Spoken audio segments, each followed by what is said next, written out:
Hi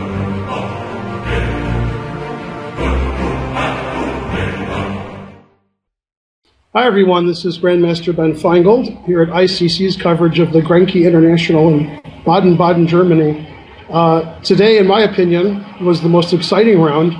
Well, all we need is for Magnus Carlsen to lose, and it's the most exciting round. But we had some other things happen also that were also exciting. 3 games out of 4 decisive.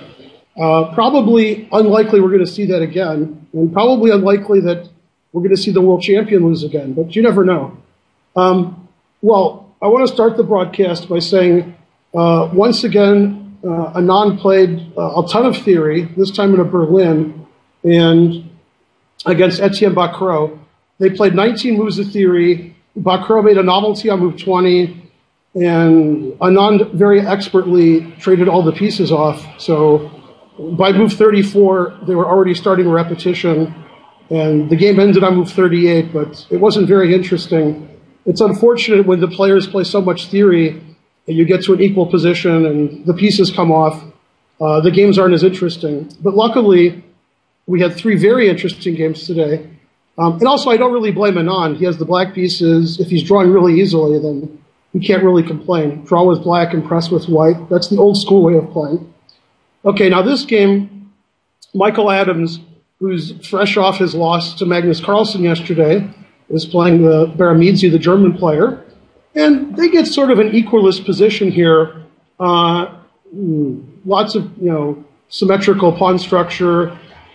Not really clear to me who was better, but in this position, black should actually sacrifice a pawn with the move b4, which gives away the a6 pawn.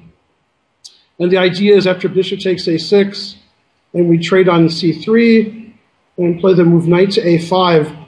Well, there's a lot of weak pawns in white's position. A4 is weak, c3 is weak. The knight on a5 can come to b3. Bishop on a7 is pretty good. And computer considers this position equal because white's extra pawn really isn't very good. So, okay. And instead of that, we saw blunder. In fact, we saw many blunders today. And normally, at this level, if you make one really bad move, that's about it. And, well, people realized, because mainly they're using their engines, that the move knight e7 was a blunder. And this is very interesting because, it's pretty obvious that if white plays bishop g5, he has a skewer on the queen and knight. But black wasn't afraid of that because he always has the move knight f4. So, for example, if you play bishop g5 now, we just play knight f4 attacking the queen. And, okay, you can trade queens. White can play bishop takes, knight takes. Okay, and this is probably a position Baramizde thought was fine. Also, after bishop to g5, knight f4, if we move our queen away, say, I don't know, c2. Now, if we play queen g6, you can't take the knight on e7 because of queen takes g2 mate. And I think because of these variations, Baramizde thought that knight e7 was perfectly safe, and that this bishop g5 move didn't work. Unfortunately, Adams saw a really nice tactic which wins material. He played a takes b5 in this position, and well, if Baramizde saw what was coming, he probably just would have sacrificed a pawn and stopped white's next move, but okay, a takes b5 looks pretty innocuous. A takes b5. And now this is very nice because since black has this knight f4 trick, which saves him, Adams plays the brilliant move, rook takes a7. Very easy for an engine, not so easy for a human. And the idea is very clear.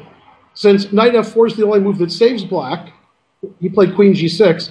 He realized after knight f4 that white has the move queen e3, which he didn't have in the previous position because black had a bishop on a7. But now that there's a rook on a7, not only is the queen hanging on f6, but so is the rook. So white's winning. Well, Baramizde played for tricks, but okay, they didn't work. Queen g6, queen e3 right away.